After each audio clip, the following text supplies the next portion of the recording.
Nadiskubre ng pinagsanib na pwersa ng Philippine Army at Police Regional Office 5 ang mga armas na pinaniniwala ang pagmamayari ng mga miyembro ng Communist Terrorist Group sa isinagawang operasyon noong ika-16 ng Disyembre taong kasalukuyan sa bayan ng Labo, Camarines Norte.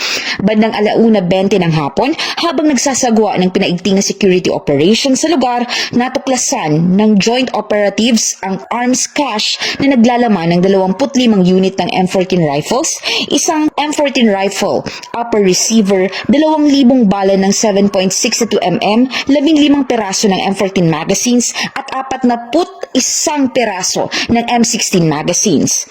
Ang mga pagre-recover ng mga matataas na kalibreng armas at bala ay tinuturing na isang mahalagang hakbang na nagdudulot ng malaking pagpapahina sa kakayahan at pwersa ng Communist Terrorist Group na nag-ooperate sa lugar. Ito rin ay epektibong nakapigil sa posibleng paggamit ng mga sandatang ito sa mga gawaing labag sa batas at iba pang kriminal na aktibidad, kaya't nakatulong sa pagpapanatili ng kaligtasan at seguridad ng lokal na komunidad. Pinuli naman ng Pro-5 sa pangunguna ni Police Brigadier General Erosito N. Miranda, Acting Regional Director, ang matibay na koordinasyon at patuloy na pakikipagtulungan ng PNP Bicol at ng Philippine Army.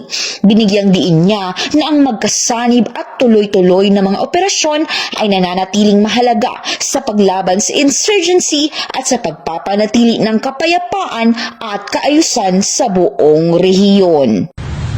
Mula dito sa Legazpi City, Albay, ako ang inyong PNN correspondent, Patrolwoman Jera de Luterte, alagad ng batas, tagataguyod ng Balitang Pulis.